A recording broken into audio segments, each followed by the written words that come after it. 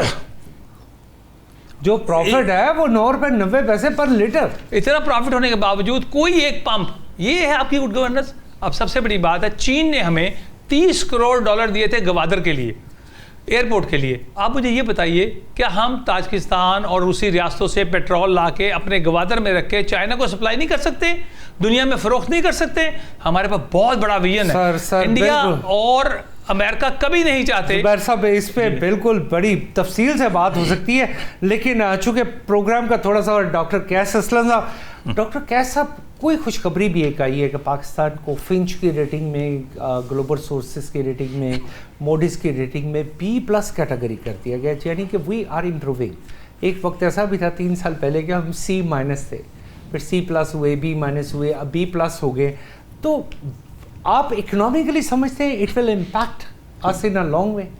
Technically it should impact. سوال 2 ہیں. پہلی بات تو یہ ہے کہ ہاں ہماری جو کیپٹلسٹ سیکٹر ہے, لارج اسکیل انڈسٹری ہے, ہمارے جو یونیورسٹیز ہیں, ہمارے اور بہت سارے مینوفیکچرنگ سیکٹرز ہیں, they are performing very well. 30 billion کا آپ کا ایکسپورٹس ہے, اس سے آگے نہیں جا رہا کیونکہ آپ ابھی بھی پرانی فلاسفیز پہ, اکنامک فلاسفیز پہ. مگر دوسری بات یہ ہے کہ یہ ریٹنگ اچھی بات ہونے کے باوجود 1.6 بلین سے زیادہ ہماری فارن انویسٹمنٹ اس ملک میں نہیں آئی, ڈائریکٹ انویسٹمنٹ. اور فارن ڈائریکٹ انویسٹمنٹ جی, اور اس میں بھی زیادہ تر چین کی ہے, جو CPEC کے through and such. Under the second phase of CPEC. ابھی بھی آپ جب ثالث بنے اور امن کرنے کی کوشش کی اور کی بھی, اور پذیرائی بھی ہوئی, تو آپ ایجپٹ کی طرح امریکہ کو کہہ سکتے تھے جی کہ ہمارے قرضے معاف کر دو.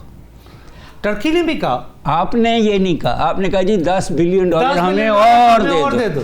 بالکل صحیح. تو آپ کی اپنی ویژن کا بھی تو ایشو ہے نا جی. سارا وہ جو ایک پنجابی کا ہے کہ جی کوئی شہر دے لوگ بھی ظالم سی, کوئی مرندہ شوق سانوں بھی سی, اور سانوں بہت ہے.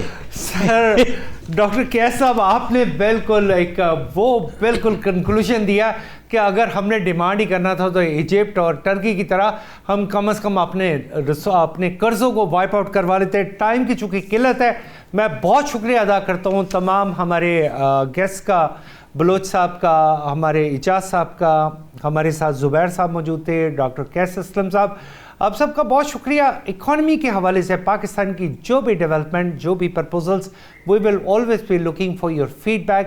Thank you very much. Our program Diplomatic Economy on 89 HT.